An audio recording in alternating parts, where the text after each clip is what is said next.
প্রিয় শিক্ষার্থী, আসসালামু আলাইকুম। তোমরা কি আমাকে শুনতে পাচ্ছ?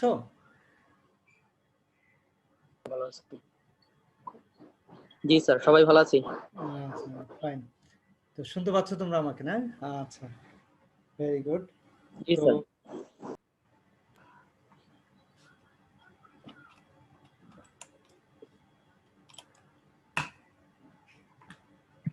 তো প্রিয় শিক্ষার্থী, আজকে আমরা আমাদের 13তম লেকচারের কার্যক্রম শুরু করতে যাচ্ছি।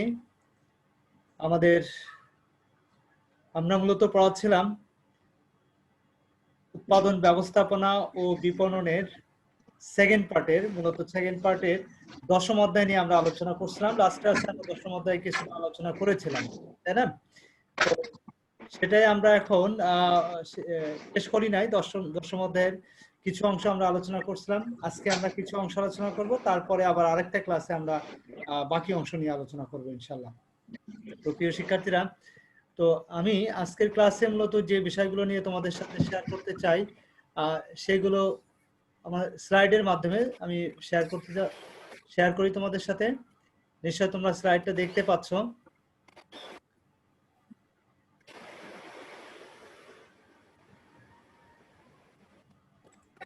হ্যাঁ প্রিয় শিক্ষার্থীরা, আজকের এই অনলাইন ক্লাসে তোমাদের সবাইকে স্বাগত জানাচ্ছি।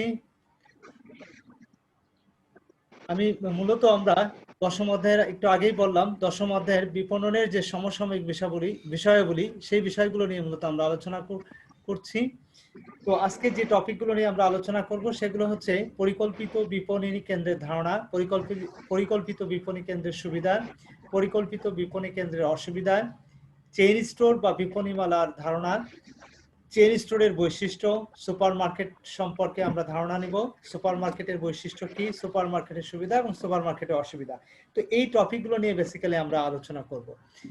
তো ডিয়ার স্টুডেন্টস, দেখো আমরা মূলত আমাদের আজকের যে আলোচনা, সেই আলোচনার প্রথম টপিক হচ্ছে পরিকল্পিত বিপণী কেন্দ্রের ধারণা। অর্থাৎ পরিকল্পিত বিপণী কেন্দ্র বলতে আমরা কি বুঝি। তো পরিকল্পিত বিপণী কেন্দ্র বলতে আমরা কি বুঝি সেটা আমরা শুরুতেই জেনে নেব। যে আধুনিক বিপণন ব্যবস্থায় দেখো, পরিকল্পিত বিপণী হচ্ছে একটি নতুন সংযোজন। ঠিক আছে, আমরা যে বিপণী ব্যবস্থা বা যে বিপণী সিস্টেম মূলত আমাদের চালু আছে, সেটার মধ্যে আসলে তোমার এই আধুনিক বা পরিকল্পিত বিপণী ব্যবস্থাটা হচ্ছে সবচেয়ে একটা নতুন সংযোজন। তো এক্ষেত্রে বলা হচ্ছে যে বিপণী কেন্দ্রগুলোতে সাধারণত সুন্দরভাবে সজ্জিত থাকে এবং পণ্য সামগ্রী ক্রয় বিক্রয়ের ক্ষেত্রে আনুষঙ্গিক সুযোগ সুবিধা বিদ্যমান থাকে, ওই ধরনের বিপণী কেন্দ্রগুলোকে আমরা পরিকল্পিত বিপণী বলে থাকি। তো এই প্রসঙ্গে ডেভিড গিলবার্ট নামক একজন ভদ্রলোক, একজন প্রফেসর, উনি যেটা বলতে চাইছেন সেটা একটু খেয়াল করো। Planned shopping centre consist of architecturally planned retail outlets with congenial atmosphere and adequate shopping facilities. তার মানে হচ্ছে যে স্বাচ্ছন্দ্যময় পরিবেশ এবং পর্যাপ্ত সুযোগ সুবিধা সহ স্থাপত্য শৈলী সম্পূর্ণ খুচরা বিপণী সমূহের সমন্বয়ে গঠিত যে বিক্রয় কেন্দ্র, তাকেই আমরা মূলত পরিকল্পিত বিপণী কেন্দ্র বলে থাকবো।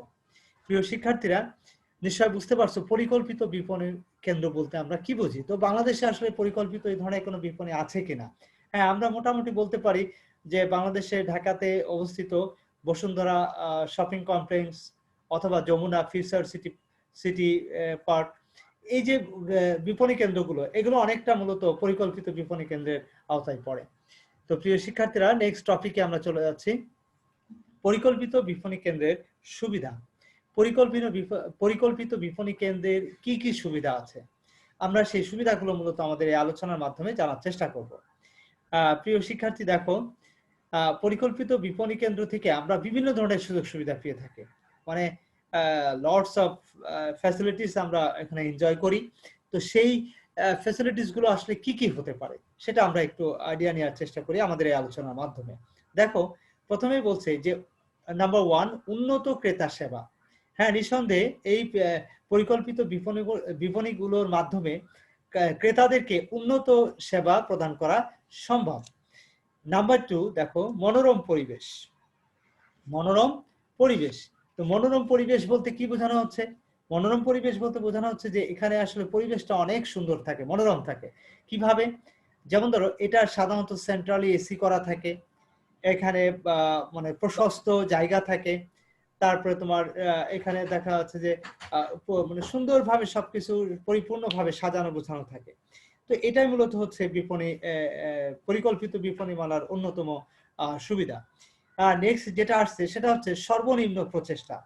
অর্থাৎ মূল বিষয়টা হচ্ছে যে সর্বনিম্ন প্রচেষ্টার মাধ্যমে মূলত আমরা কি করি, এখান থেকে পণ্য ক্রয় করতে পারি কোনো রকম ঝামেলা ছাড়া, খুব বেশি একটা বার্গেনিং করা ছাড়া, অথবা দেখা যাচ্ছে খুব বেশি ঘোরাঘুরি করা ছাড়া আমরা একটা নির্দিষ্ট প্লেসে যে নির্দিষ্ট স্টোরে গিয়ে আমরা দেখা যাচ্ছে যে অনেক ধরনের পণ্য সামগ্রী আমরা কিনতে পারি। তার মানে এখানে প্রচেষ্টা মানে চেষ্টাটা কম করতে হয়, খুব বেশি একটা চেষ্টা করার প্রয়োজন হয় না। 4 নম্বর হচ্ছে অগ্নি নির্বাপন ব্যবস্থা। অগ্নি নির্বাপন ব্যবস্থা এটা কি?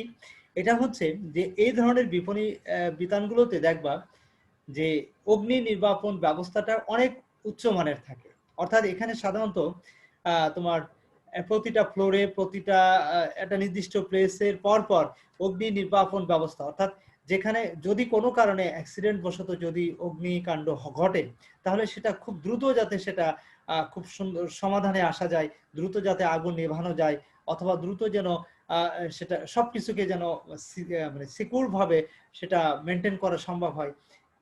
এই জন্য সব ধরনের ব্যবস্থা সেখানে থাকে। নাম্বার 5, পছন্দ মতো পণ্য ক্রয়। এই পরিকল্পিত বিপণী কেন্দ্রের অন্যতম একটা সুবিধা হচ্ছে যে ক্রেতারা সেখানে গিয়ে তারা পছন্দ মতো তারা পণ্য ক্রয় করতে পারে। এই ধরনের কেন্দ্রে সাধারণত গুণগত মানসম্মত বা উন্নত মানের পণ্য সামগ্রী সাধারণত সেখানে পাওয়া যায়। বিভিন্ন ব্র্যান্ডের ক্রেতারা সাধারণত যে ব্র্যান্ডগুলো পছন্দ করে, বেশি জনপ্রিয় বেশি, সেই ব্র্যান্ডের পণ্যগুলো সাধারণত সেখানে বিক্রি করা হয়। দেন নিরাপত্তা সুবিধা। নিরাপত্তা সুবিধা হচ্ছে অন্যতম আরেকটা সুবিধা পরিকল্পিত বিপণীর। কারণ কি? কারণ হচ্ছে যে এখানে সব ধরনের সিকিউরিটি ব্যবস্থা, অর্থাৎ বাইরের কোনো আক্রমণ, বাইরে ক্রেতারা যখনই সেখানে শপিং মলে ঢুকে একদম পুরোপুরি তারা সিকিউর থাকবে। তারা সেখানে ভিতরে কোনো প্রকার হাঙ্গামা, কোনো প্রকার মানে অপ্রাসঙ্গিক কোনো পরিস্থিতি, এই ধরনের পরিস্থিতি সৃষ্টি হবে না। অর্থাৎ সব ধরনের নিরাপত্তা ব্যবস্থা এই কেন্দ্রগুলোতে থাকবে। অর্থাৎ ক্রেতারা স্বাচ্ছন্দ্যভাবে যেন তারা ঘোরাফেরার মাধ্যমে তারা তাদের পণ্য সামগ্রী ক্রয় করতে পারে, সব ধরনের ব্যবস্থা সেখানে থাকবে।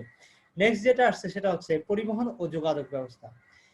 পরিবহন ও যোগাযোগ ব্যবস্থা, অর্থাৎ এখানে বলা হচ্ছে যে এই ধরনের প্রতিষ্ঠানগুলো মানে অর্থাৎ পরিকল্পিত বিপণী কেন্দ্রগুলো সাধারণত শহরের কেন্দ্রস্থলে সাধারণত গড়ে ওঠে। হ্যাঁ, সাধারণত যেখানে শহরের কেন্দ্রস্থল সেখানেই সাধারণত গড়ে ওঠে, যে কারণে দেখা যাচ্ছে যে ক্রেতারা যেন সহজেই সেখানে যেতে পারে, সেখানে পৌঁছাতে পারে। মানে কেন্দ্রস্থল বলতে আমরা যেটা মিন করি সেটা হচ্ছে যে এক মানে শহর চারপাশে থাকবে, এই বিপণী বিতানগুলো সাধারণত শহরের মাঝামাঝি অবস্থান করবে। তার মানে সব অঞ্চলের ক্রেতারা যেন একই ধরনের সুযোগ সুবিধা পায়, বা সবাই যেন সেখানে সহজেই আসতে পারে, এই ধরনের একটা ব্যবস্থা মূলত থাকবে। নেক্সট হচ্ছে নাম্বার 8, পার্কিং সুবিধা। পরিকল্পিত বিপণী কেন্দ্রগুলোর অন্যতম সুবিধা হচ্ছে যে এখানে মূলত পার্কিং এর সুব্যবস্থা থাকবে।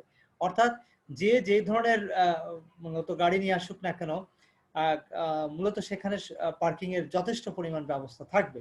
অর্থাৎ গাড়ি বা পার্কিং নিয়ে যেন কোনো প্রকার ঝামেলা পোহাতে না হয় ক্রেতাদেরকে, সেই ধরনের সব ব্যবস্থা থাকবে। প্রয়োজনে দেখা যাচ্ছে গ্রাউন্ড ফ্লোর, আন্ডারগ্রাউন্ড, এরকম আরো যদি প্রয়োজন হয় যে একটা ফ্লোর পার্কিং এর ব্যবস্থা রাখার জন্য, সেটা রাখবে তারা। অর্থাৎ পার্কিং নিয়ে কোনো প্রকার যেন হ্যাসেলের মধ্যে না পড়ে ক্রেতারা, সেই বিষয়টা খেয়াল রাখা হয়। নাম্বার 9, প্রার্থনা কক্ষ। অর্থাৎ এই ধরনের প্রতিষ্ঠানে অর্থাৎ পরিকল্পিত বিপণী কেন্দ্রগুলোতে সেখানে প্রার্থনার জায়গা থাকবে। তোমরা নিশ্চয় জানো যে দেখবা বসুন্ধরা শপিং কমপ্লেক্সে প্রতিটা ফ্লোরে ফ্লোরে কিন্তু নামাজের ব্যবস্থা আছে, মসজিদের ব্যবস্থা আছে। অর্থাৎ তার মানে কি যে তারা প্রার্থনার জন্য কিন্তু সুব্যবস্থা সেখানে রাখছে। নাম্বার 10 দেখো, ই পেমেন্ট ও এটিএম বুথের ব্যবস্থা। অর্থাৎ এই ধরনের শপিং কমপ্লেক্সগুলোতে বা বিপণী কেন্দ্রগুলোতে যাতে ইলেকট্রনিক পেমেন্টের মাধ্যমে অথবা এটিএম বুথের মাধ্যমে যেন ক্রেতারা তারা অর্থ পরিশোধ করতে পারে, অর্থাৎ দাম পরিশোধ করতে পারে সেই ব্যবস্থা থাকতে হবে। যেমন হচ্ছে ক্রেডিট কার্ডের ব্যবহার। অনেকেই কিন্তু টাকা পয়সা সাথে নিয়ে ঘুরতে স্বাচ্ছন্দ্য ফিল করে না। তারা ক্রেডিট কার্ডের মাধ্যমে তারা যেকোনো সময় যেকোনো ধরনের পণ্য সামগ্রী তারা এই ধরনের বিপণী কেন্দ্রগুলো থেকে ক্রয় করতে পারবে। এবং সেখানে যথেষ্ট পরিমাণ বেশ কিছু ব্যাংকের এটিএম বুথেরও ব্যবস্থা করতে হবে। দেন ফাইনালি যেটা আসছে সেটা হচ্ছে আনুষঙ্গিক সুবিধা। আনুষঙ্গিক সুবিধা বলতে আমরা যেটা বোঝাচ্ছি সেটা হচ্ছে যে এই ধরনের প্রতিষ্ঠানে আমরা যে সুবিধার কথা বললাম, এই সুবিধার পাশাপাশি আরো কিছু আনুষঙ্গিক কিছু সুবিধা আমরা সেখানে পাই। সেটা কিরকম সুবিধা হতে পারে? যেমন ধরো ডাক সুবিধা। অর্থাৎ ডাক সুবিধা বলতে বোঝানো হচ্ছে যে আমরা হঠাৎ করে দেখা যাচ্ছে যে কারো কাছে কোনো কিছু আমরা ডাকের মাধ্যমে পার্সেল করতে চাচ্ছি, পার্সেল প্রেরণ করতে চাচ্ছি, সাথে সাথে সেখানে সেই ব্যবস্থা থাকবে। পাশাপাশি ব্যাংকিং সুবিধা থাকবে। তারপরে ক্রেতাদের জন্য ফুড কোর্টের সুবিধা থাকবে। সেখানে বিনোদনের জন্য যথেষ্ট পরিমাণ ব্যবস্থা থাকবে এবং শিশুদের জন্য খেলাধুলার ব্যবস্থা থাকবে। জিম বা ফিটনেস ক্লাবের ব্যবস্থা থাকবে। তো অর্থাৎ এই ধরনের ব্যবস্থাগুলো সাধারণত এই ধরনের শপিং মলগুলোতে, অর্থাৎ পরিকল্পিত যে বিপণী কেন্দ্র সেখানে সাধারণত আমরা লক্ষ্য করে থাকি। তো প্রিয় শিক্ষার্থীরা, এরপরে নিশ্চয় তোমরা এটা বুঝতে পারছো যে আসলে পরিকল্পিত বিপণী থেকে আমরা কি কি সুবিধা পেয়ে থাকি। তো এই সুবিধার পাশাপাশি আমরা কিছু অসুবিধাও আসলে করে থাকি, ভোগ করে থাকি। সেই অসুবিধাগুলো কি সেটা আমরা একটু জেনে নিই।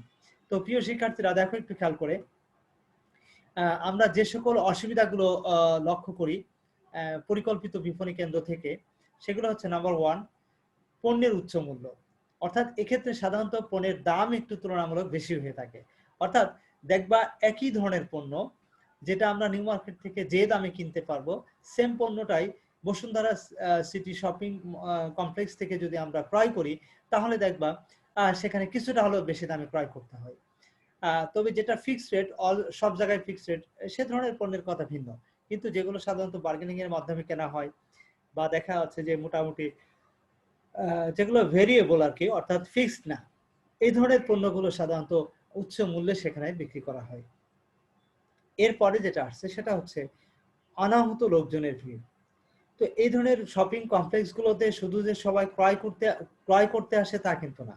অর্থাৎ অনেক মানুষ আছে যারা মূলত সেখানে আসে মূলত কি করার জন্য, অনেকটা বিনোদনের জন্য। অর্থাৎ ঘুরতে পছন্দ করে, বন্ধু বান্ধব সেখানে গিয়ে আড্ডা দেয়। তো এই ধরনের অনাকাঙ্ক্ষিত বা অনাহূত যে লোকজন, সেগুলোর ভিড় সাধারণত এই ধরনের শপিং কমপ্লেক্স গুলোতে দেখা যায়। নাম্বার 3 যেটা আসছে সেটা হচ্ছে উচ্চ পরিব্যয়। নিঃসন্দেহে, অর্থাৎ এই ধরনের প্রতিষ্ঠানে দেখবা উপরি ব্যয়গুলো আসলে বেশি হয়ে থাকে। সেটা কি ধরনের? যেমন মেইনটেনেন্স কস্ট কিন্তু এখানে অনেক বেশি। এই দোকানের ভাড়া বেশি, দোকানের পজিশনের মূল্য বেশি, দোকানের দেখা যাচ্ছে যে ডেকোরেশন করতে হয় অনেক বেশি সুন্দরভাবে, তারপরে দোকানে যারা কর্মচারী থাকে তাদেরও বেতন দিতে হয় বেশি। হ্যাঁ, দোকানের সার্বিক যে সিস্টেমটা মূলত, অর্থাৎ প্রতিদিনের যে পরিচালনা মেইনটেনেন্স কস্ট, সেটা মূলত অনেক বেশি হয়ে থাকে। এন্ড দেন যেটা আসছে সেটা হচ্ছে যাতায়াত সমস্যা। তো আমরা একটু আগেই বললাম যাতায়াতের যে ক্ষেত্রে সুবিধা ভোগ করে থাকে, আর এখন বলছে অসুবিধা। কেন অসুবিধা বলছে একটু খেয়াল করো। তো এই ধরনের প্রতিষ্ঠানগুলো সাধারণত যেহেতু শহরের কেন্দ্রস্থলে অবস্থান করে, সে কারণে দেখা যাচ্ছে অনেক সময় দেখা যাচ্ছে যে অনেক যানজট পেরিয়ে মূলত আমাদের এই প্রতিষ্ঠানগুলোতে যেতে হয়। অর্থাৎ পরিকল্পিত বিপণন কেন্দ্রে পৌঁছাতে বা সেখান থেকে বাসায় আসতে গিয়ে আমাদের অনেক যানজট পোহাতে হয়। কেন? কারণ যেহেতু এই ধরনের প্রতিষ্ঠানগুলো শহরের কেন্দ্রস্থলে সাধারণত গড়ে ওঠে, সে কারণে সেখানে যাতায়াতের ক্ষেত্রে একটু প্রবলেম ফেস করতে হয়। নাম্বার 5, যানজট। দেখো নিঃসন্দেহে একটু আগেই বলে ফেললাম, আমরা এই আলোচনাটা চলে আসছে প্রায়, যে আসলে যেহেতু শহরের কেন্দ্রস্থলে রাস্তাঘাটগুলো আসলে অনেক যানজট থাকে, এবং সে কারণে দেখা যাচ্ছে যে এই যানজট পেরিয়ে ক্রেতাদেরকে আসলে বিপণী কেন্দ্রগুলোতে পৌঁছাতে গিয়ে অনেক সময় ব্যয় করতে হয়। তো এটা একটা বড় ধরনের সমস্যা। নেক্সট হচ্ছে গ্রাম অঞ্চলের ক্রেতারা বঞ্চিত হয় নিঃসন্দেহে। তো এই ধরনের প্রতিষ্ঠানগুলোতে সাধারণত যেটা দেখা যায় সেটা হচ্ছে যে গ্রাম অঞ্চলের যে সমস্ত ক্রেতারা আছে, তারা চাইলেও কিন্তু এই ধরনের বিপণী কেন্দ্রগুলোতে সহজে আসতে পারে না। কারণ শহর থেকে এটা অনেক দূরে থাকে, এবং সাধারণত সব শহরে যে এই ধরনের প্রতিষ্ঠান গড়ে ওঠে তাও না। সাধারণত এটা বিভাগীয় শহরগুলোতে বা দেখা যাচ্ছে বড় বড় জেলা শহরগুলোতে বা দেখা যাচ্ছে সিটি শহরগুলোতে সাধারণত এই ধরনের প্রতিষ্ঠানগুলো গড়ে ওঠে।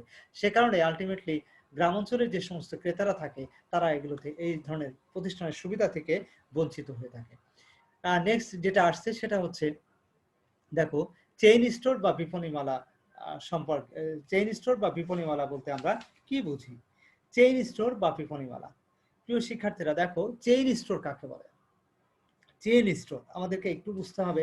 চেইন স্টোর বলতে আমরা যেটা বুঝি সেটা হচ্ছে যে সাধারণত যে সকল খুচরা ব্যবসা প্রতিষ্ঠানগুলো একই মালিকানা বা ব্যবস্থাপনায় দুই বা ততোধিক শাখা দোকানের মাধ্যমে যখন একই ধরনের পণ্য বিক্রয় করে, তখন এই ধরনের প্রতিষ্ঠানগুলোকে আমরা বিপণীমালা বা চেইন স্টোর বলে থাকি। তো দেশে বিদেশে বিভিন্ন ধরনের চেইন স্টোরের দেশ এবং বিদেশ দুই জায়গাতেই মূলত এই ধরনের চেইন স্টোরের শাখা আমরা দেখতে পাই। তো এই ধরনের উদাহরণ হিসেবে আমরা যেমন দেখি Safeway, Walmart, Target, Woolworth, JC Penney. এই যে দেখো এই যে প্রতিষ্ঠানগুলোর নাম বললাম, এগুলো কিন্তু পৃথিবীর বিশ্বখ্যাত কয়েকটি চেইন স্টোরের নাম। অর্থাৎ বিশ্বব্যাপী এই ধরনের চেইন স্টোরগুলো পৃথিবীর বিভিন্ন দেশে তারা বিজনেস করছে এই ধরনের প্রতিষ্ঠানগুলো। তো এই ধরনের প্রতিষ্ঠানগুলোকে আমরা সাধারণত চেইন স্টোর বা বিপণীমালা বলে থাকি। তো এখন আমরা Philip Kotler and Gary Armstrong কি বলছেন এই চেইন স্টোর সম্পর্কে সেটা আমরা একটু জেনে নেব। দেখো এখানে ওনারা বলতে চাইছেন যে chain store are two or more outlets that are owned and controlled in common, have central buying and merchandising and sell similar lines of merchandise. নিশ্চয়ই বুঝতে পারছো এখানে কি বলছে। তারপরও আমরা একটু এক্সপ্লেন করি। এটা চেইন স্টোর হচ্ছে মূলত একই মালিকানা এবং নিয়ন্ত্রণাধীন দুই বা ততোধিক দোকান যেখানে ক্রয় এবং ব্যবসা কেন্দ্রীয়ভাবে করা হয় এবং যারা একই ধরনের পণ্য বিক্রয় করে থাকে। তো প্রিয় শিক্ষার্থীরা নিশ্চয় বুঝতে পারছো। তার মানে এখানে আমরা কয়েকটা বিষয় আমরা একটু খেয়াল করি, সংজ্ঞাটা যদি আমরা অ্যানালাইসিস করি তাহলে কয়েকটা বিষয় আমরা লক্ষ্য করি। সেটা কি? যে এটা এই ধরনের প্রতিষ্ঠানগুলোর সাধারণত একই মালিকানায় বা নিয়ন্ত্রণে সাধারণত থাকে এবং এটার সাধারণত দুই বা ততোধিক এটার শাখা থাকবে এবং এই ধরনের প্রতিষ্ঠানগুলো সাধারণত সেন্ট্রালি কন্ট্রোল করা হয়ে থাকে, অর্থাৎ কেন্দ্রীয়ভাবে এটা নিয়ন্ত্রণ করা হয়ে থাকে এবং সবগুলো দোকানে প্রায় সমজাতীয় পণ্য সাধারণত বিক্রি করা হয়ে থাকে। তো এটাই হচ্ছে মূলত চেইন স্টোর বা বিপণীমালা মূল ধারণা। নেক্সট যে টপিকটা আসছে সেটা হচ্ছে চেইন স্টোরের বৈশিষ্ট্য। প্রিয় শিক্ষার্থীরা চেইন স্টোরের বৈশিষ্ট্য কি সেটা আমরা একটু জানার চেষ্টা করব আমাদের এই আলোচনার মাধ্যমে। দেখো বৃহদায়তন খুচরা ব্যবসা প্রতিষ্ঠান হিসেবে চেইন স্টোরের কতগুলো স্বতন্ত্র বৈশিষ্ট্য আছে। তো এই বৈশিষ্ট্যগুলো মূলত আমরা এখন জানার চেষ্টা করব। কি কি স্বতন্ত্র বৈশিষ্ট্য আছে দেখো। নাম্বার ওয়ান হচ্ছে মালিকানা, অর্থাৎ এই ধরনের প্রতিষ্ঠানের মালিকানা সাধারণত একই ব্যবস্থাপনায় পরিচালিত হয়, অর্থাৎ একই ব্যক্তি বা প্রতিষ্ঠান হয়ে থাকে। অর্থাৎ এর মালিকানা সাধারণত একাধিক ব্যক্তি বা একাধিক মানে কি বলা যায়, এটা সাধারণত এই ধরনের প্রতিষ্ঠানগুলো এক মালিকানা, অংশীদারি বা যৌথ যেটাই হতে পারে, কিন্তু ব্যবস্থাপনা থাকবে একই রকম, একই ব্যবস্থাপনা, এটা খেয়াল করতে হবে। অর্থাৎ একজনই যে মালিক হতে হবে, একজন ব্যক্তি হবে তা কিন্তু নয়। এটা এক মালিকানা প্রতিষ্ঠান হতে পারে, পার্টনারশিপ বিজনেস হতে পারে, আবার জয়েন্ট ভেঞ্চার কোম্পানিও হতে পারে। ঠিক আছে। তো এটাই হচ্ছে মূলত মালিকানা মূল বিষয়, অর্থাৎ এটা যে এক মালিকানা হবে তা কিন্তু নয়। দেন এরপরে যেটা আসছে সেটা হচ্ছে অবস্থান। এই ধরনের প্রতিষ্ঠানগুলো সাধারণত শহরের বা দেশের বড় বড় যে জায়গাগুলো আছে সেখানে সাধারণত গড়ে ওঠে, বিশেষ করে বিভিন্ন ধরনের বন্দরে এই ধরনের চেইন স্টোরগুলো আমরা লক্ষ্য করি। অর্থাৎ যেমন ধরো তোমার এয়ারপোর্ট, অথবা দেখা যাচ্ছে যে তোমার নৌবন্দর, অথবা দেখা যাচ্ছে তোমার রেলওয়ে বন্দর, এরকম বিভিন্ন বাস স্টপেজ, এরকম বিভিন্ন আশেপাশে সাধারণত এই ধরনের প্রতিষ্ঠানগুলো গড়ে ওঠে, কারণ এখানে কাস্টমারদের আনাগোনা বেশি থাকে। সে কারণে দেখা যাচ্ছে যে এই ধরনের প্রতিষ্ঠানগুলো সাধারণত ওইখানে এই সমস্ত প্লেসগুলোতে সাধারণত গড়ে ওঠে। দেন ক্রয় ও বিক্রয়, এক্ষেত্রে যেটা বলা হচ্ছে সেটা হচ্ছে চেইন স্টোরের সবগুলো শাখাই কিন্তু পণ্য বিক্রির জন্য কেন্দ্রীয়ভাবে বেশি পরিমাণে পণ্য ক্রয় করা হয়। অর্থাৎ এখানে সাধারণত যেহেতু সব প্রতিষ্ঠানের জন্য একবারে ক্রয় করা হচ্ছে, অর্থাৎ যত প্রতিষ্ঠান থাকবে সবগুলো প্রতিষ্ঠানের জন্য একবারে পণ্য ক্রয় করে যে প্রতিষ্ঠান রিকুইজিশন দেবে, অর্থাৎ প্রত্যেকটা শাখা অফিস শাখা যে ব্রাঞ্চগুলো থাকবে তারা যেভাবে রিকুইজিশন দেবে সেই অনুযায়ী তারা পণ্য ডেলিভারি দিবে সেখানে। তার মানে হচ্ছে কিন্তু সব জায়গায় একই ধরনের পণ্যই থাকবে। আর তারা যেহেতু একবারে ক্রয় করে সে সেন্ট্রালি, সে কারণে অনেক বেশি পরিমাণ পণ্য তাদেরকে ক্রয় করতে হয়। আর বিক্রয় করবে কিভাবে? বিক্রয়টা হচ্ছে সাধারণত প্রত্যেকটা শাখা অফিস বা শাখা যেগুলো থাকবে প্রতিষ্ঠান, তারা কিন্তু আলাদা আলাদাভাবে তারা তাদের পণ্যের বিক্রয় কার্যক্রম পরিচালনা করবে, কিন্তু সেখানে কিন্তু দামের কোনো ভেরিয়েশন থাকবে না, একই দামে তারা কিন্তু পণ্য বিক্রয় করবে। দেন এরপরে আসছে একই বা সমরূপ বিন্যাস। এই ধরনের প্রতিষ্ঠানগুলো এই চেইন স্টোরগুলোতে যেটা আমরা লক্ষ্য করি সেটা হচ্ছে এটার সাজসজ্জা বা বিন্যাসটা অনেকটা একই রকম হয়ে থাকে, প্রায় একই রকম হবে, তবে স্পেসের কারণে অনেক সময় একটু চেঞ্জ হতে পারে, তবে অধিকাংশ ক্ষেত্রে প্রায় সেম হয়ে থাকে। আমরা আড়ং-এর বিষয়টা একটু লক্ষ্য করলে দেখতে পাই যে আড়ং-এর যতগুলো প্রতিষ্ঠান আছে দেখবা প্রায় একই রকম এদের বিন্যাস করা এবং একইভাবে সাধারণত এটা সাজানো থাকে অধিকাংশ ক্ষেত্রে আর কি, তবে স্পেসের কারণে দেখা যাচ্ছে অনেক সময় এটা একটু ভিন্ন হতে পারে। নেক্সট আসছে পণ্যের ধরন। এই ধরনের চেইন স্টোরগুলোতে সাধারণত আমরা বিভিন্ন ধরনের পণ্য বিক্রি করে এটা দেখতে পাই আমরা, তবে সকল শাখায় একই ধরনের পণ্য বিক্রি হবে এই বিষয়টা নিশ্চিত করা হয়ে থাকে। নেক্সট আসছে একই মূল্য। অবশ্যই নিঃসন্দেহে, অর্থাৎ এই ধরনের প্রতিষ্ঠানগুলোতে সাধারণত একই মূল্যে কিন্তু পণ্য বিক্রয় করা হয়, অর্থাৎ এখানে কিন্তু পণ্যের মূল্য কিন্তু বিভিন্ন রকম হবে না, একই রকম হবে। দেন এরপরে যেটা আসছে সেটা হচ্ছে বিক্রয় নীতি। এই ধরনের প্রতিষ্ঠানগুলোতে সাধারণত বিক্রয় যে পলিসি সেটা একই ধরনের নীতি অনুসরণ করা হয়ে থাকে, অর্থাৎ এখানে নীতিটা কিন্তু ভিন্ন হবে না, একই নীতি অনুসরণ করার মাধ্যমে তারা তাদের পণ্য বিক্রয় করে থাকে। তবে এখানে সাধারণত কোনো বাকিতে পণ্য বিক্রি করা হয় না, সবসময় এটা নগদেই তারা পণ্য বিক্রি করে থাকে। দেন এরপরে আসছে পণ্য সংগ্রহ। এক্ষেত্রে যেটা বলা হচ্ছে যে চেইন স্টোরগুলোর মালিক সাধারণত উৎপাদনকারী কাছ থেকে তারা সরাসরি পণ্য সংগ্রহ করে থাকে, যারাই উৎপাদনকারী, অর্থাৎ যারা একদম স্টার্টিং পয়েন্ট বলা যায়, কোনো পণ্যের যারা একেবারে স্টার্টিং পয়েন্ট, তাদের কাছ থেকে মূলত এই ধরনের প্রতিষ্ঠানগুলো পণ্য সংগ্রহ করে থাকে। একই নাম। এনাদার বৈশিষ্ট্য হচ্ছে এই ধরনের পণ্যগুলোর সব জায়গাতেই কিন্তু একই নাম থাকবে, বিপণী মালাগুলোর কিন্তু একই নাম থাকবে, কোনো প্রকার ভিন্নতা আমরা লক্ষ্য করব না। যেমন ধরো আড়ং, আড়ং কি কোনো বিপণী মালা বাংলাদেশের যেখানেই থাকুক না কেন নাম কিন্তু আড়ংই থাকবে, এটা কিন্তু আলাদা হবে না, একই রকম থাকবে। আর দেন এরপরে যেটা আসছে বন্টন প্রণালী। এই ধরনের চেইন স্টোরগুলোতে আমরা যেটা বন্টন প্রণালী দেখতে পাই, সাধারণত এখানে সাধারণত বন্টন প্রণালীটা খুবই ক্ষুদ্র হয়ে থাকে। কেন? কারণ হচ্ছে যে যেহেতু সরাসরি যারা উৎপাদনকারী, যার সরাসরি যেটা সেন্ট্রাল পয়েন্ট, মানে যেখান থেকে পণ্যের উৎপত্তি হচ্ছে সেখান থেকে যেহেতু পণ্য আমরা সংগ্রহ করি, আর আমরা সংগ্রহ করে, অর্থাৎ আমরা বলতে এখানে চেইন স্টোর হিসেবে আমরা নিজেদেরকে গণ্য করছি, তো সরাসরি কিন্তু ক্রেতাদের কাছে বিক্রি করছে। তার মানে এখানে কিন্তু বন্টন প্রণালীর ক্ষেত্রে বন্টন প্রণালীর সদস্য কিন্তু বেশি থাকছে না, তার মানে মিডলম্যান হিসেবে শুধু আমরাই থাকছি, উৎপাদনকারী, ধরো চেইন স্টোর প্লাস হচ্ছে ক্রেতা। তার মানে এখানে বন্টন প্রণালী খুবই ক্ষুদ্র হয়ে থাকে, ছোট হয়ে থাকে, অর্থাৎ মাঝখানে শুধু মিডলম্যান হিসেবে আমরা নিজেরাই থাকি, অর্থাৎ এই বিপণী মালাগুলোতে থাকে। তো এই হচ্ছে মূলত আমাদের চেইন স্টোরের অন্যতম বৈশিষ্ট্য। প্রিয় শিক্ষার্থীরা, এরপরে যে টপিকটা আসছে সেটা হচ্ছে সুপার মার্কেটের ধারণা, অর্থাৎ সুপার মার্কেট বলতে আমরা কি বুঝি সেটা আমরা আমাদের এই আলোচনার মাধ্যমে জানার চেষ্টা করব। তাহলে আমরা দুইটা জিনিস অলরেডি জানছি, একটা হচ্ছে তোমার কি ছিল, আমাদের প্রথম আলোচনা ছিল পরিকল্পিত বিপণী, তারপরে আমরা জানলাম চেইন স্টোর, এরপরে আমরা জানবো সুপার মার্কেট। মূলত আমরা এই তিনটা বিষয় নিয়ে আজকের আলোচনা আমাদের, পরিকল্পিত বিপণী, চেইন স্টোর এবং সুপার মার্কেট। তো সুপার মার্কেটে চারটা টপিক আছে, সেটা আমরা এখন আলোচনা করব। প্রিয় শিক্ষার্থীরা দেখো, সুপার মার্কেট কাকে বলে সেটা আমরা শুরুতে একটু জেনে নিই। যে সকল বৃহদায়তন খুচরা ব্যবসা প্রতিষ্ঠান স্বসেবা প্রক্রিয়ায় কম খরচে কম লাভে খাদ্য জাতীয় পণ্যের পাশাপাশি অন্যান্য পণ্য সামগ্রী বিক্রয় করে, এই ধরনের প্রতিষ্ঠানগুলোকে সাধারণত আমরা সুপার মার্কেট বলে থাকি। সরি, আচ্ছা, তো যেটা বলছিলাম আমরা, যেখানে বিভিন্ন ধরনের খাদ্য, লন্ড্রি বা গৃহস্থালী পণ্য সামগ্রীর এক বিস্তৃত আয়োজন থাকে, এই ধরনের প্রতিষ্ঠানগুলোকে আমরা সুপার মার্কেট বলে থাকি।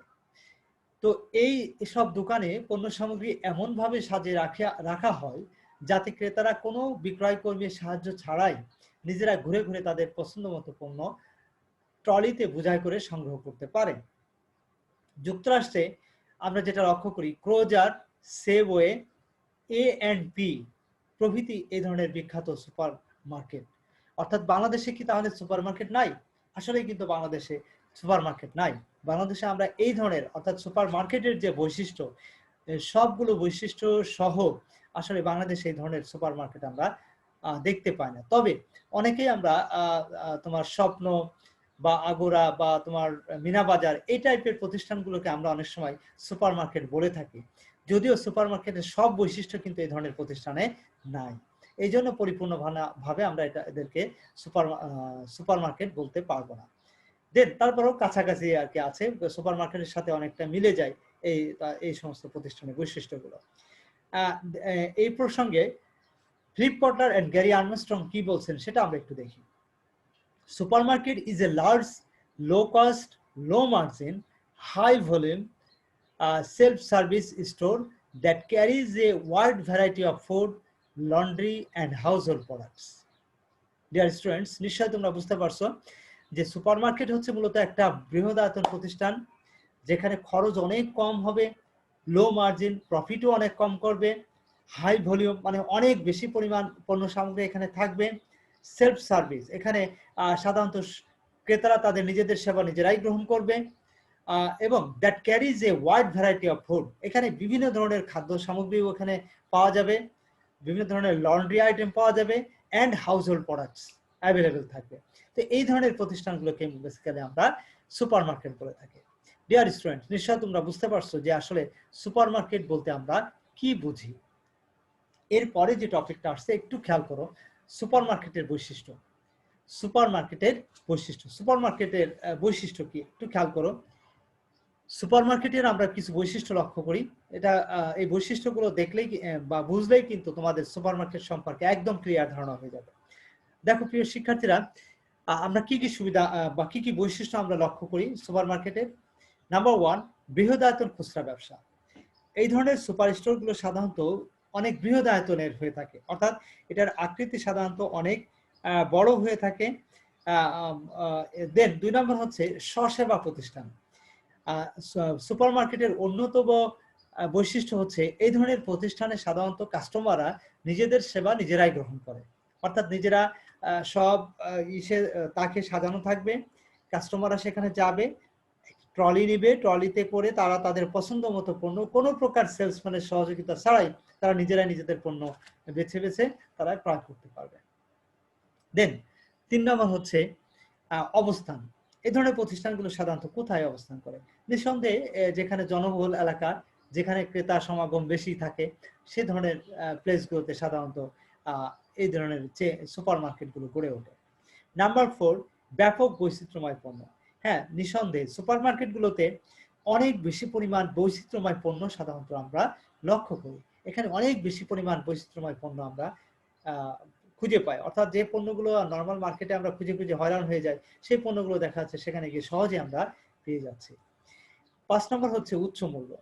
নিঃসন্দেহে যেহেতু এই ধরনের মার্কেটে আসলে তুলনামূলকভাবে একটু থাকে, মানে খরচ বেশি থাকে, মেইনটেনেন্স কস্ট অনেক বেশি থাকে, সে কারণে কম্পারেটিভলি একটু দাম বেশি থাকে, নর্মাল মার্কেটের চেয়ে একটু বেশি থাকে।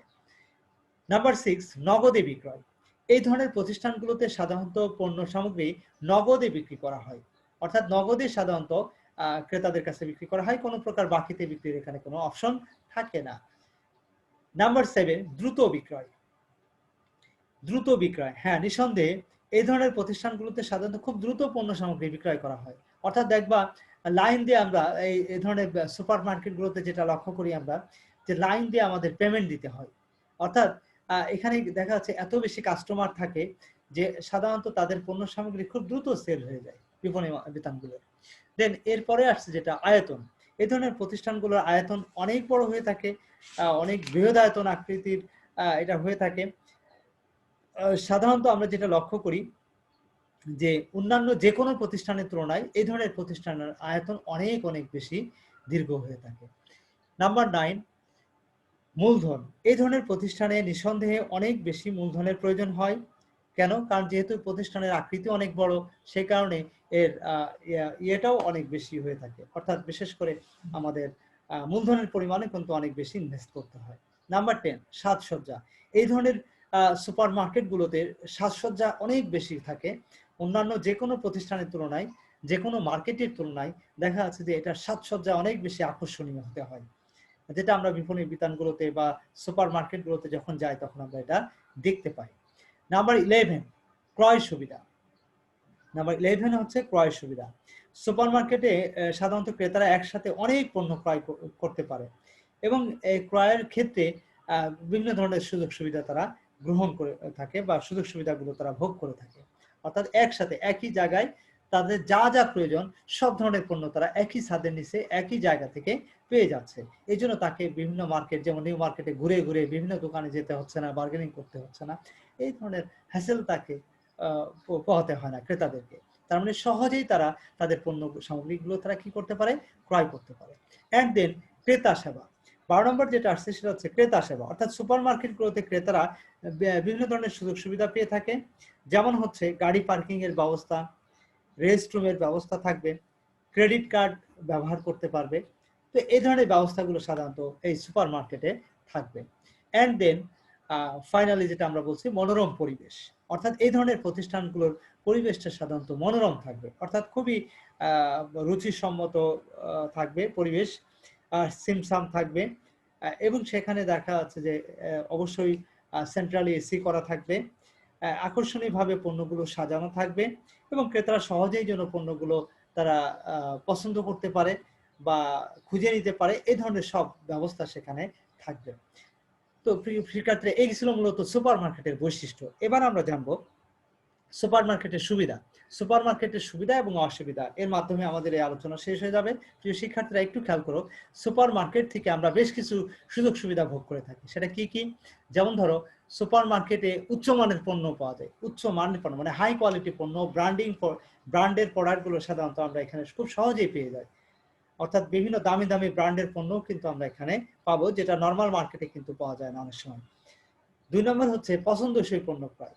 অর্থাৎ ক্রেতারা চাইলে তারা তাদের পছন্দ মতো পণ্য, অর্থাৎ ভ্যারাইটিস ব্র্যান্ডের পণ্য তারা সেখানে গেলেই তারা দেখতে পাবে। অর্থাৎ কার কোন ব্র্যান্ড পছন্দ, সেই কনফিউশনটা তারা সেখানে গিয়ে তারা কনফিউশন কি, পছন্দ কোনো একটা নির্দিষ্ট ব্র্যান্ডের প্রতি তার দুর্বলতা থাকতে পারে, সেই দুর্বলতা যে ব্র্যান্ডের প্রতি থাকুক না কেন সমস্যা নেই, সেখানে যাবে, তারা গিয়ে তারা তাদের পছন্দ মতো ব্র্যান্ডগুলো তারা ক্রয় করতে পারবে।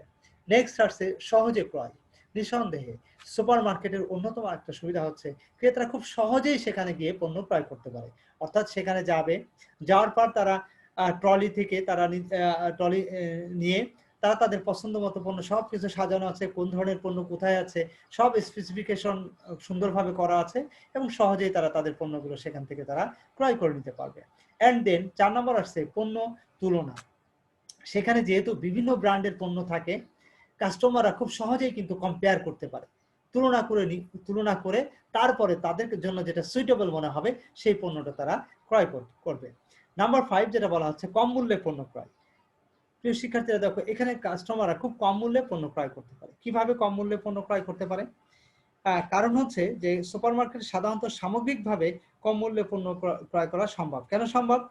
বিক্রয় পরিমাণ যেহেতু এখানে অনেক বেশি হয়, সে কারণে অনেক সময় দেখবা যে তোমার বিক্রেতারা বিশেষ করে সুপার স্টোর গুলো অনেক কম মূল্যে কিন্তু পণ্যগুলো সেল করে দেয়। তোমরা দেখবে কিছু কিছু ক্ষেত্রে দেখবে, বিশেষ করে রিসেন্টলি দেখবে মীরাবাজার, আগোরা বা স্বপ্ন, তারা কম্পিটিশন দিয়ে তারা বিভিন্ন পণ্যের উপর ছাড় দিয়ে থাকে, যেটা কিন্তু নর্মাল মার্কেটে কিন্তু এই সুবিধাটা আমরা পাই না। তো এই জন্য আমরা বলতে পারি যে কম মূল্য পণ্য ক্রয় করা পসিবল। আর দেন অধিক বিক্রয়। এই ধরনের প্রতিষ্ঠানে সাধারণত অধিক পরিমাণ পণ্য বিক্রি হয়। আমরা গেলেই বুঝতে পারবো যে এই ধরনের প্রতিষ্ঠানগুলোতে দেখবো লাইন দিয়ে আমাদের পেমেন্ট করতে হয়।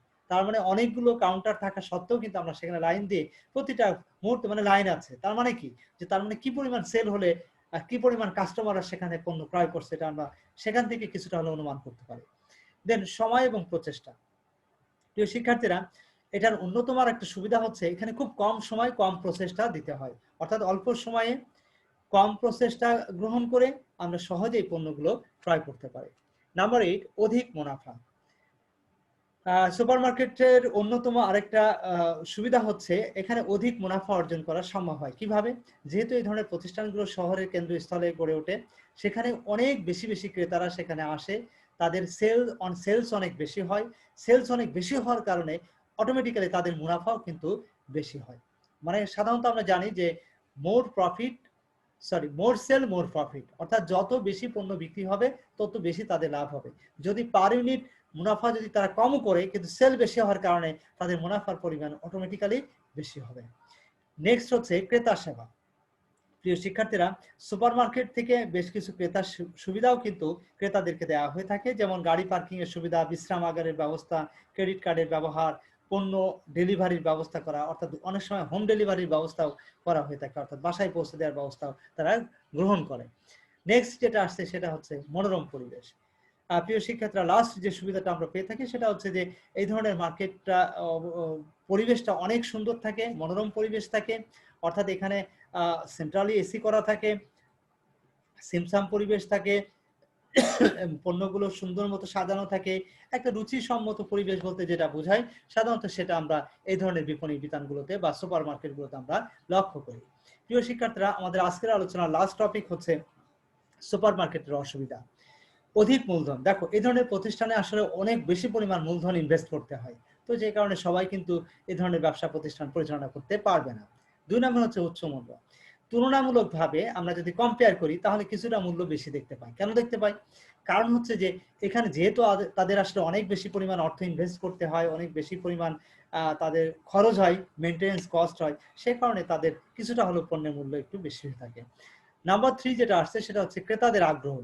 তো এই ধরনের প্রতিষ্ঠান যেহেতু আসলে অনেক সময় সবাই মনে করে যেটা আসলে এখানে যারা বড় লোক, যাদের বেশি টাকা পয়সা আছে তারাই সাধারণত এখান থেকে ক্রয় করে, এটা অনেকের ধারণা আর কি। সে কারণে দেখা যাচ্ছে সব ক্রেতারা কিন্তু এখানে পণ্য ক্রয় করতে আগ্রহ প্রকাশ করে না। প্রশাসনিক জটিলতা। অনেক সময় দেখা যাচ্ছে যে প্রশাসনিক যে জটিলতা থাকে সেই জটিলতার কারণে, আমি তোমার কোশ্চেন পড়ে নিচ্ছে, আমি জাস্ট একটু খেয়াল করো। প্রশাসনিক জটিলতা বলতে এখানে সাধারণত একটু আইনগত কি বেশ কিছু জটিলতা আমরা লক্ষ্য করি। সেটা কিরকম? সেটা হচ্ছে যে এটা সাধারণত পণ্য সংগ্রহ, মজুত, রক্ষণাবেক্ষণ, হিসাব রক্ষণ, মূলধন সংগ্রহ, পরিচালনা সব ক্ষেত্রে কিন্তু একটা জটিলতা থাকে। যেহেতু বৃহদায়তন প্রতিষ্ঠান, যত বড় প্রতিষ্ঠান হবে তত বেশি জটিলতা সেখানে থাকবে, এটাই স্বাভাবিক। 5 নম্বর হচ্ছে ব্যক্তিগত যোগাযোগের অভাব। এখানে কিন্তু ব্যক্তিগতভাবে কিন্তু প্রত্যেক ক্রেতাদের সাথে যোগাযোগ করে কিন্তু সবকিছু করা, এটা কিন্তু অনেক সময় পসিবল হয় না। নাম্বার 6 হচ্ছে যথাযথ সেবার অভাব। প্রতিটা ক্রেতার জন্য যেভাবে সার্ভিস দেওয়া প্রয়োজন, সব ধরনের ব্যবস্থা আছে, কিন্তু প্রত্যেকটা ক্রেতার ইন্ডিভিজুয়ালি যে ধরনের সার্ভিস তারা প্রত্যাশা করে সেই ধরনের সেবা কিন্তু অনেক সময় এখানে দেওয়া সম্ভব হয় না। 7 নম্বর হচ্ছে অতিরিক্ত সাজসজ্জা ব্যয়। এই ধরনের প্রতিষ্ঠানগুলোতে সাধারণত সাজসজ্জা ব্যয় অনেকটা বেশি হয়ে থাকে। সে কারণে দেখা যাচ্ছে যে অনেক সময় তুলনামূলক এই সাজসজ্জা ব্যয় বেশি হওয়ার কারণে সেটা কিন্তু অনেক সময় পণ্যের মূল্যের উপরে এটার প্রভাব ফেলে। নাম্বার 8 হচ্ছে কম বিক্রয়। তো এই ক্ষেত্রে যে মূল বিষয়টা সেটা হচ্ছে সুপারমার্কেটগুলোতে সুনির্দিষ্ট মূল্য বা নগদে পণ্য বিক্রয় করা হয়। এখানে বাকিতে বিক্রয়ের কোনো প্রকার সুযোগ থাকে না। সে কারণে দেখা যাচ্ছে যে যারা স্বল্প আয়ের মানুষ, তাদের ইচ্ছা থাকা সত্ত্বেও কিন্তু সেখানে তারা যেতে পারে না বা পণ্য ক্রয় করতে পারে না। নেক্সট হচ্ছে দক্ষতার অভাব। এক্ষেত্রে বলা হচ্ছে যে এই সমস্ত প্রতিষ্ঠানে মেনটেন করার জন্য কিন্তু প্রচুর দক্ষ মানুষের প্রয়োজন। দক্ষ বিক্রয় কর্মী, দক্ষ যারা ক্যাশ কাউন্টারে যারা থাকে তাদেরকে অনেক এক্সপার্ট হতে হয়, স্মার্ট হতে হয়। তো এই ধরনের অনেক সময় অনেক ব্যবস্থা এখানে থাকে না, সে কারণে দেখা যাচ্ছে অনেক সময় প্রবলেম হয়, অর্থাৎ দক্ষতার অভাবের কারণে কিন্তু এই ধরনের প্রতিষ্ঠানের সময় পরিচালনা সম্ভব হয়ে ওঠে না। আর লাস্ট ওয়ান যেটা আসছে সেটা হচ্ছে মজুদ ব্যবস্থাপনা সমস্যা। অর্থাৎ এক্ষেত্রে কিন্তু পণ্যগুলো মজুত রাখতে হয়, যেহেতু অনেক সময় প্রচুর পরিমাণে পণ্য সেল হয়, স্টকে থাকা চাহিদা অনুযায়ী পণ্য যদি সরবরাহ না করা যায় তাহলে কিন্তু এটা এই ধরনের প্রতিষ্ঠানের বড় ধরনের একটা অসুবিধার সম্মুখীন হতে হয়। সে কারণে বলা হচ্ছে যে এই সুপার মার্কেটগুলো তে সাধারণত পণ্যগুলোকে স্টোর করে রাখার, মজুত রাখার ক্ষেত্রে একটা বড় ধরনের সমস্যা ফেস করতে হয়। অর্থাৎ বৃহদায়তন খুচরা ব্যবসা প্রতিষ্ঠান হিসেবে সুপার মার্কেটে আমরা সাধারণত যেভাবে আমাদের পণ্যগুলো স্টোর করে রাখা বা মজুত রাখার প্রয়োজন বোধ করি সেভাবে কিন্তু ওটা অনেক সময় রাখা সম্ভব হয়ে ওঠে না। তো এই ছিল মূলত সুপার মার্কেটের অসুবিধা। প্রিয় শিক্ষার্থীরা, তোমাদের যদি কারো কোনো প্রবলেম থাকে তো তাহলে তোমরা করতে পারো। আমরা মূলত আমার শেয়ার স্ক্রিনের মাধ্যমে শেয়ারটা স্টপ করে দিলাম। হ্যাঁ, তোমাদের কারো কোনো কোশ্চেন থাকলে তোমরা ইয়ে করতে পারো।